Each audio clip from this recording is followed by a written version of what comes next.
영원토록 찬송과 경배를 받으시기 합당하신 우리 하나님, 오늘도 저희를 이렇게 복된 자리로 초대하시고 이끌어 주셔서 선지동산까지 이룰 수 있게 은혜 주신 것 감사합니다. 오늘도 우리에게 주어진 시간 아름답게 감당할 수 있도록 은혜와 은총을 더하여 주시옵소서. 마땅히 함께 참여하고 함께 이 자리에 있어 동행해야 할 우리의 동역자들 가운데 보이지 않는 분들이 있습니다. 주님, 모든 환경으로부터 자유할 수 있게 하시고 그 자유를 하나님의 영광을 위한 의의 도구로 사용하는 지혜와 은혜가 있도록 역사해 주시옵소서. 오늘도 주님의 성령이 우리 가운데서 역사하시기를 간절히 바라며 주 예수님의 이름으로 기도드립니다. 아멘. 출석 부르겠습니다.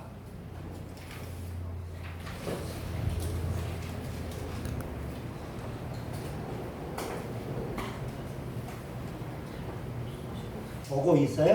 네. 지난주에 오셨나요? 네. 예, 그럼 체크해 놓겠습니다. 김성숙, 네, 지난주에 봤습니다. 심경자, 네, 문향단, 네, 지난주에 봤습니다.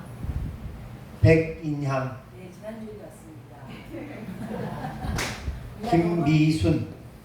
지난주에 왔고 이번 주는 안 왔습니다. 그때는 맞고 지금은 틀립니다라는 거. 이승엽,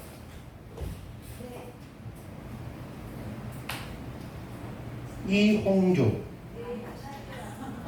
예? 박경숙,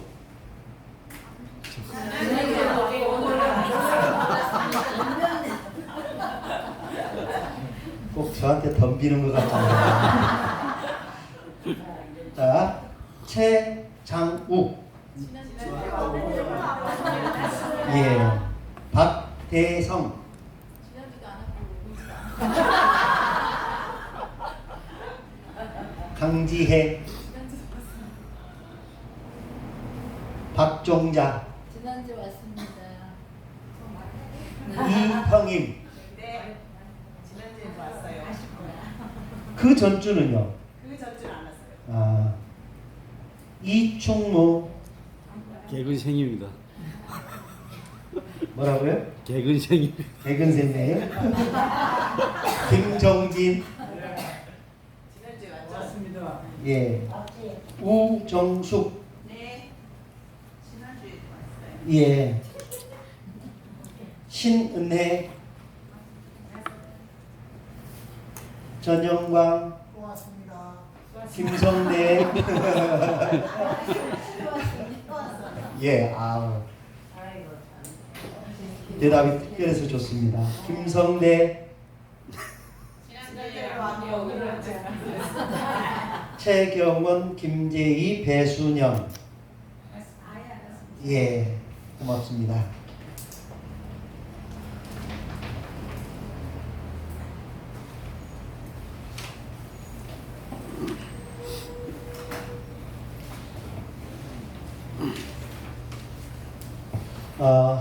오늘 김성숙 전사님이 설교를 하셨는데 원래는 3장 가운데서 본문을 정해서 해보시라 했는데 용감하게 6장을 선택하셨습니다. 네, 괜찮습니다. 네, 대신 백인영 전수사님이 6장 하시는데 3장으로 하시면 어떨까요? 네? 예. 6장이 중복되니까 그렇게 해도 괜찮으시겠죠? 예. 그동안 진짜 계속 읽고 있습니다.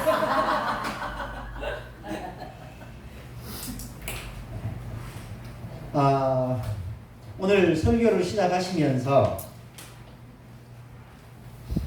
우리 김성숙 전사님이 에베소서는 에베소 교회에게 보낸 편지다 라는 전제를 깔고 설교를 했습니다. 혹시 기억나십니까? 그런 말을 했다는 게 기억이 나시느냐? 예. 분명히 그렇게 말씀하셨죠? 예. 아니, 김성숙 변사님한테 보는 거예요. 근데 2주 전에 설교를 하셨던 김성대 목사님은 예배소서는 개교회, 그러니까 예배소 교회에게 보낸 서신이라기보다는 회람 서신이 아니었을까라는 주장을 했어요. 혹시 기억나세요? 기억이 안 납니다. 2주 전에 한 걸 기억나느냐고 물어보면 조금 실례인 거 맞아요, 그렇죠? 어저께 설교 들은 것도 그저께 들은 것도 지금 가물가물한데 2주 전에 한 걸 물어보면 좀 실례인 것 같긴 하지만, 근데 김성대 목사님은 예배소서는 예배소 교회 그 단일 교회에게 보낸 서신이라기보다는 그 지역에 있는 교회들에게 회람, 돌아가면서 있게 하기 위한 목적을 가지고 쓴 서신이 아니겠느냐라고 주장을 했습니다. 그러면서 그 근거로 이 예배소서는 예배소 교회의 어떤 특정한 문제에 대하여 다루고 있지 않다, 이런 얘기를 했어요. 근데 그 말은 일부는 맞고 일부는 틀린 것 같아요. 회람 서신의 성격을 띠고 있다는 것은 어느 정도 인정을 합니다. 학자들 사이에서도. 그런데 예배소 교회 문제가 전혀 없다, 전혀 다루지 않았다라고 하는 말에는 동의할 수가 없습니다. 왜냐하면 예배소 교회의 문제는 사랑의 문제가 대두됐습니다. 소아시아에 있던 7개 교회 기억나시죠? 네. 에서 보두 사빌라 이렇게 동그랗게 타원형을 그려서 에베소 교회, 서머나 교회, 두아디라 교회, 사대 교회, 라오디게아 교회, 빌라델피아 교회, 버가에서 버가모 교회. 그래서 7개 교회가 있는데 그 7개 교회 가운데 첫 번째로 언급한, 요한계시록에서 주님께서 첫 번째로 언급한 교회가 에베소 교회입니다. 왜 첫 번째로 언급했을까? 가장 컸기 때문에? 아니면 가장 중요한 위치에 있었기 때문에? 중요한 위치에 있었던 건 맞아요. 그리고 바울이 가장 애정을 쏟았던 교회, 그리고 역사와 전통이 있는 교회, 돈도 많았고. 그런데 그 문제, 그 교회에게 그렇게 외형적으로 크다거나 부자이다거나 이런 것이 중요한 게 아니고, 주님이 보셨을 때 첫 번째로 다루어야 할 이유, 그것은 가장 중요한 것을 잃어버렸다는 거예요. 가장 중요한 게 뭡니까? 사랑입니다. 사랑.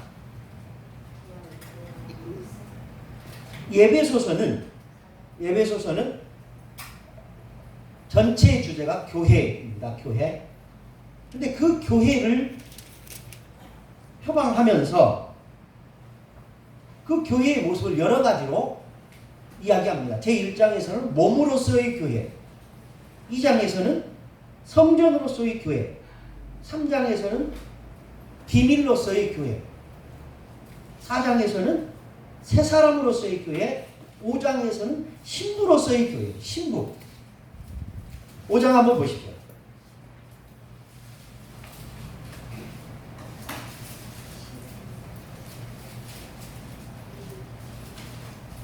(22절) 이하.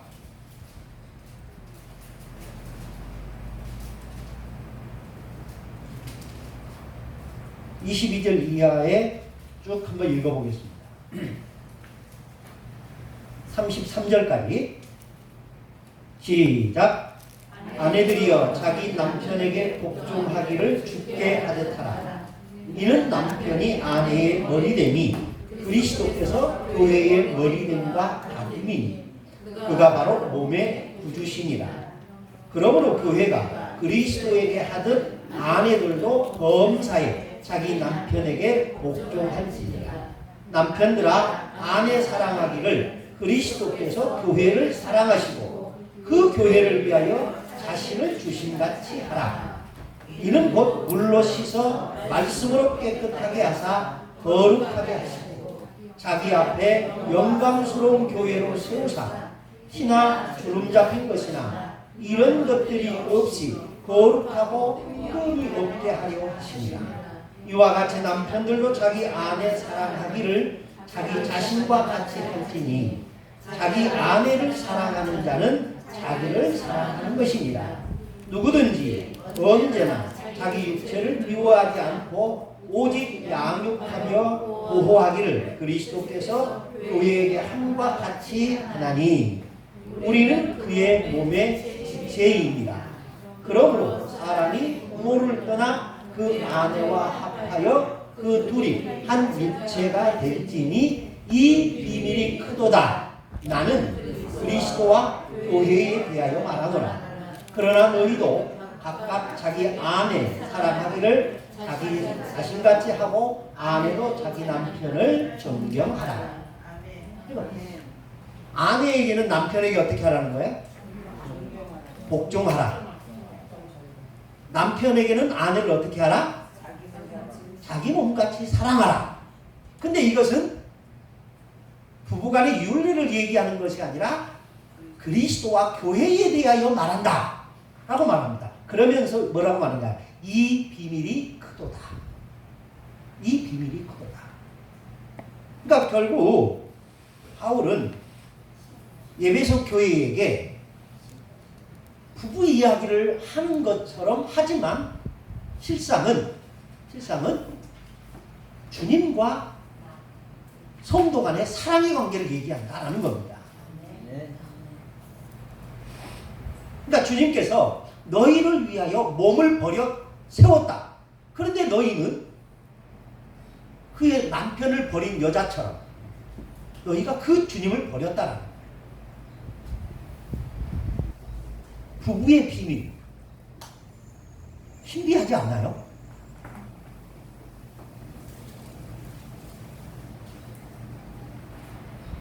여러분 부부의 비밀을 몰라요?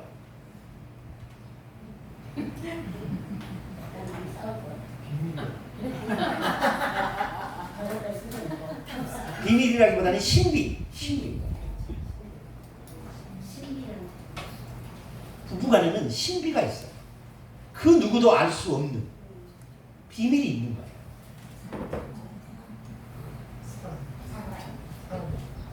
저는요 딸을 셋 낳았거든요.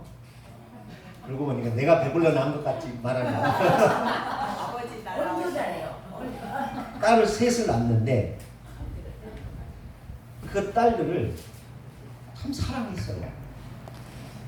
그래서 어려서 기저귀 갈고 나서 엉덩이에다 뽀뽀해주고 그래서 애들 키우면서 똥이 더럽다는 생각을 안 해봤거든요. 그렇게 사랑하면서 키웠어요. 그 몸에 점이 어디가 있는지 몇 개가 있는지까지 알 만큼 다 알아요. 근데 그렇게 사랑하는 자식이어도 그 자식 앞에 나의 치부는 보여주기가 쉬워요, 어려워요? 어렵죠. 그런데 부부는 내 편이 아니라 남편이죠, 그렇죠? 누구예요? 내 편이에요, 남편이에요? 네, 편이죠. 근데 내 편이라고 말한 게 내 편이 됐으면 좋겠다라는 생각인데 자기 아내와 다른 사람이 싸우면 보통은 누구를 책망해요? 자기 아내를 책망해요. 내 편이 안 돼요.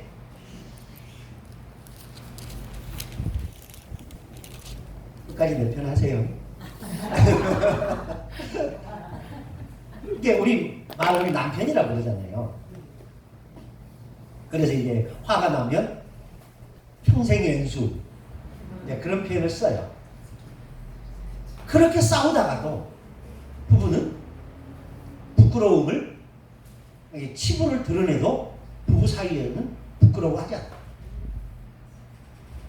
그렇죠?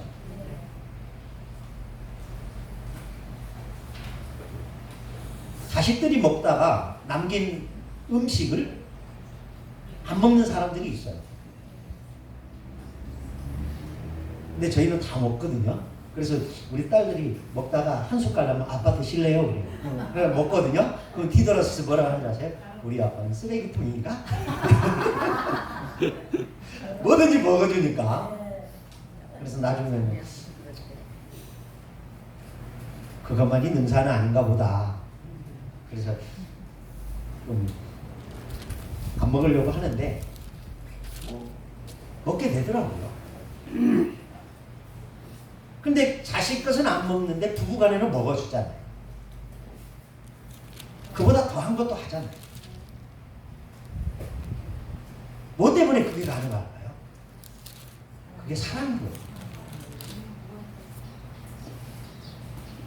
그러니까 부부간에는 남이 알 수 없는, 남이 침범할 수 없는 신비가 있어요.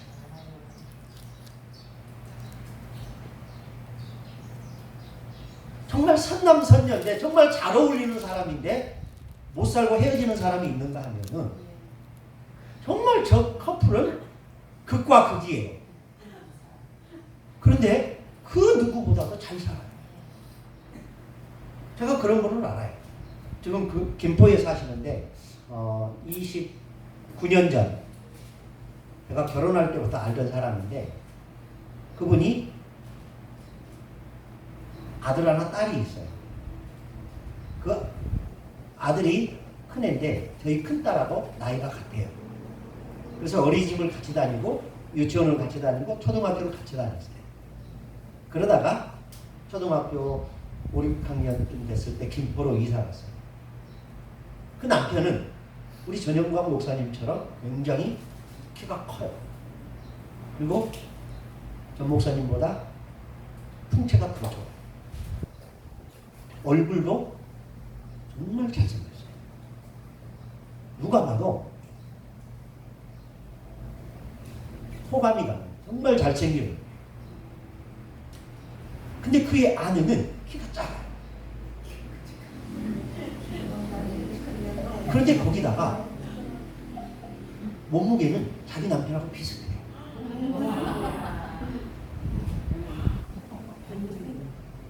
그래서 그 여자분은 원피스를 입어본 적이 없어요. 맞는 원피스가 거의 없어요. 지금은 빅사이즈가 많이 나오잖아요. 근데 예전에는 그런 게 없었거든요.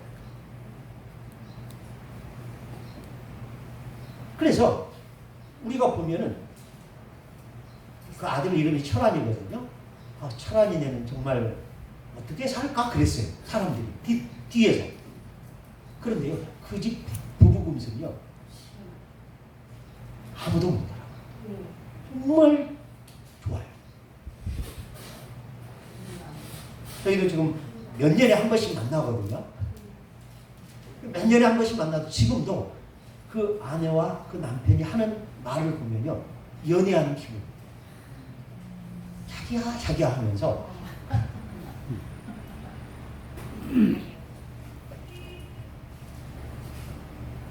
참. 그래서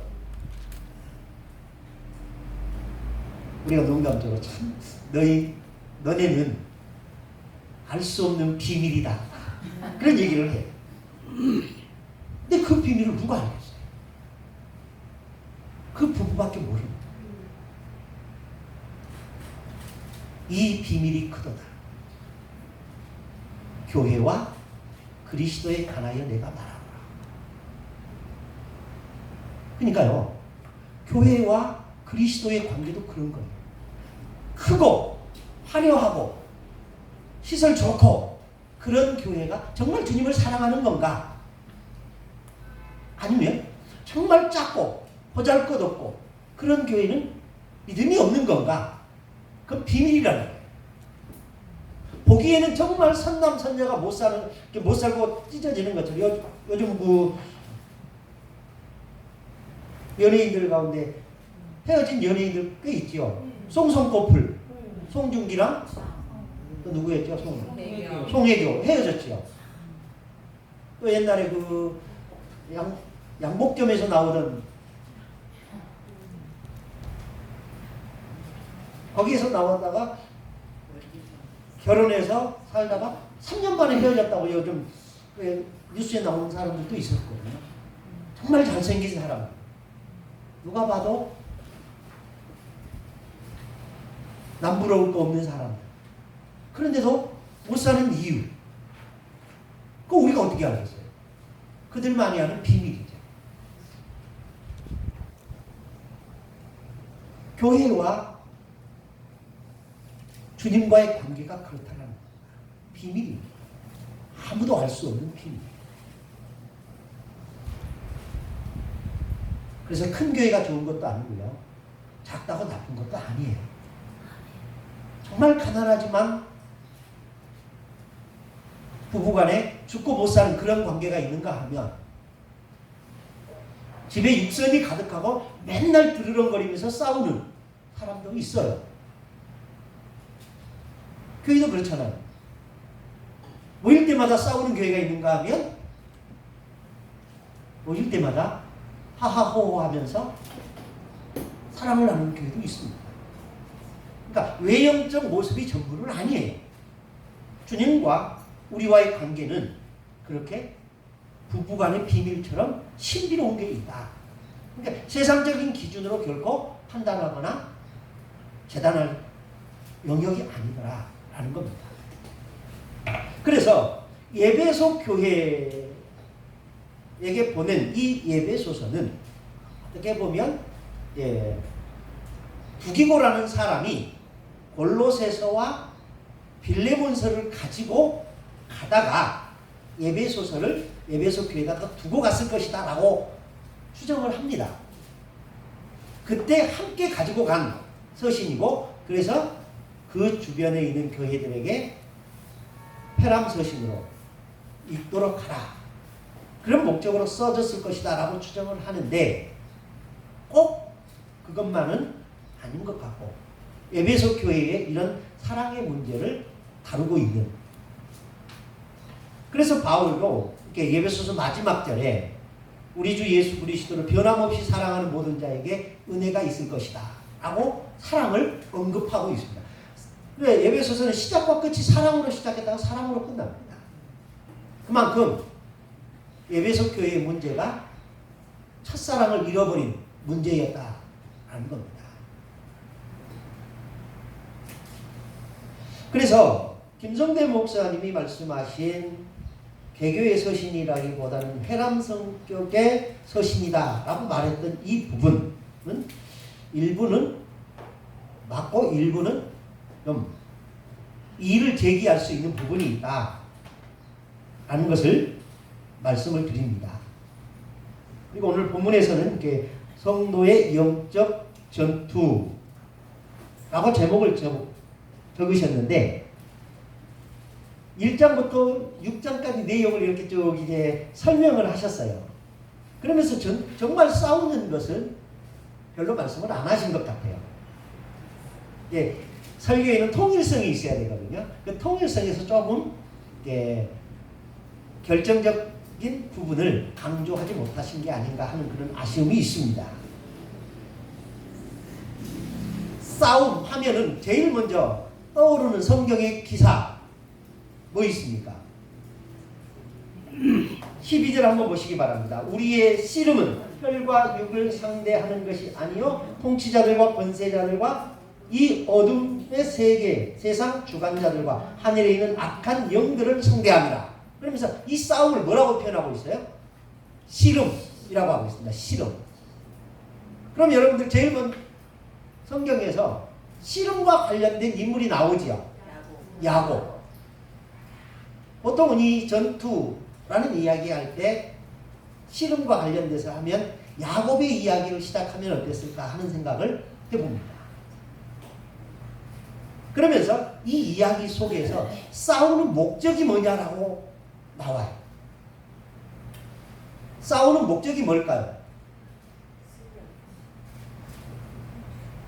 자, 우리가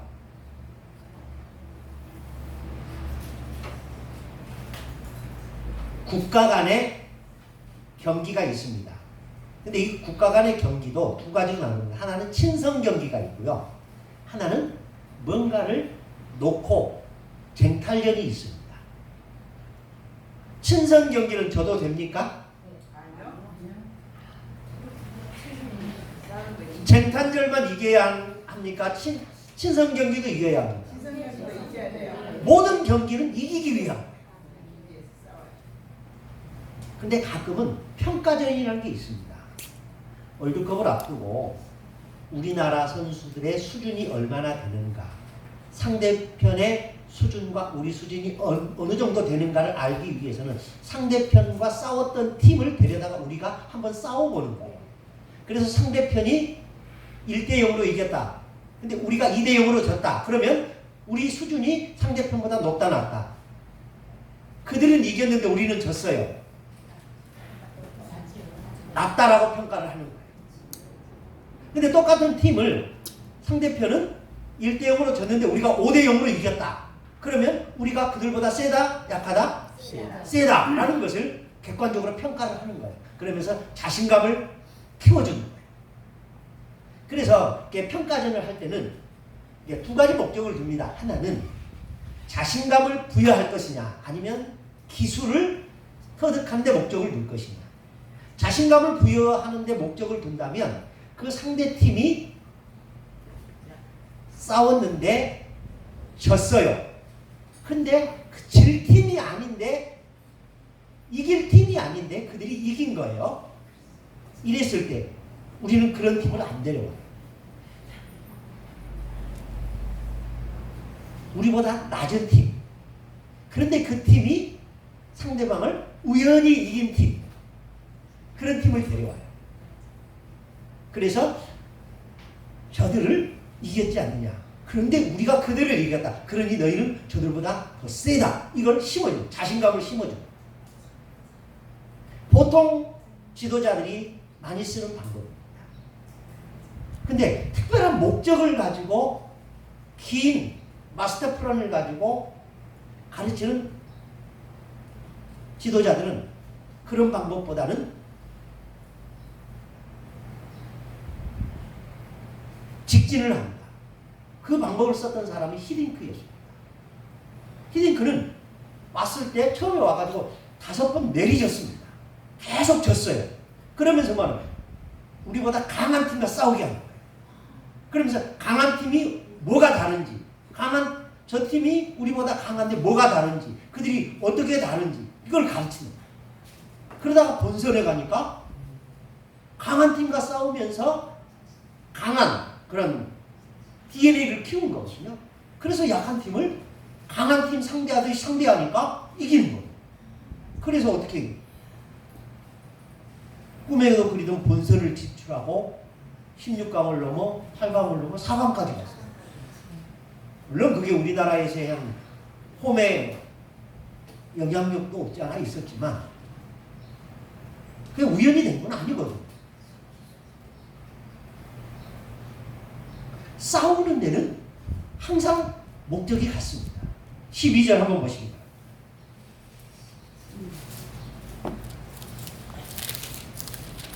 아, 13절 시작. 그러므로 하나님이 전신 갑주를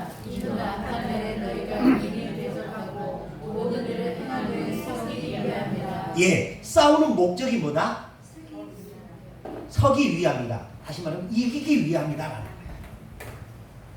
싸움에서 져주는 미덕은 없습니다. 그쵸? 근데 가끔 프로에서는 져줍니다. 뭐 받고? 돈 받고. 그러면 걸려요. 그래서 제재를 받는 거예요. 무슨 경기든 정정당당하게 싸워서 이기는 게 목적입니다. 비록 순위는 1위와 100위 차이라고 할지라도 꼴찌여도 이기기 위해서 싸우는 거예요. 영적 전투는 이기기 위해 싸웁니다. 그렇다면 이기기 위해서 뭐 해야 되느냐, 어떻게 해야 되느냐가 나옵니다. 13절 다시 읽습니다. 시작. 그러므로 하나님이 전신갑주를 취하라. 예. 이기기 위해서 뭐 해야 된다? 전신- 전신갑주를 취하라. 그러면서 세부적으로 14절에 진리로 허리띠를 띠고 의에 호심경을 붙이고 평안의 복음이 예비한 것으로 신을 신고 모든 것 위에 믿음의 방패를 가지고 이로써 능히 악한 자의 모든 불화살을 소멸하고 구원의 투구를 쓰고 성령의 검 곧 하나님의 말씀을 가지라. 다해서 몇 가지입니까?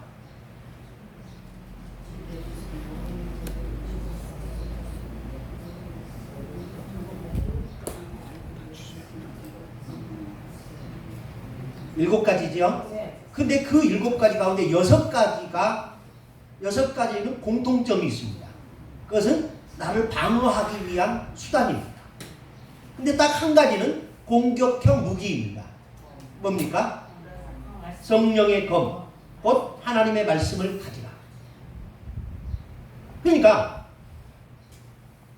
허리띠를 아무리 좋은 허리띠, 다이아몬드 박힌 허리띠를 차고 의의 호신경을 붙이고 평안에 예비한 신발로 금으로 만든 신발을 신고 금으로 만든 방패를 들어도 이게 없으면 못 이겨요. 뭐예요? 하나님의 말씀. 검이 없으면 이길 수가 없어요. 다른 것들은 최소한의 비기기 위한 싸움의 조건이에요. 결정적인 것. 그리스도인에게 있어서 결정적 싸움의 도구는 뭐다? 하나님의 말씀이다. 기도도 좋습니다. 봉사도 좋습니다. 사랑도 좋습니다. 그러나 하나님의 말씀이 없으면 그리스도인은 이길 수 없는 존재다 하는 겁니다.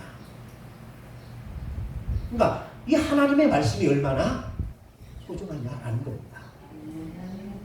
그러니까 그리스도인이 싸워서 이길 수 있는 방법, 그거는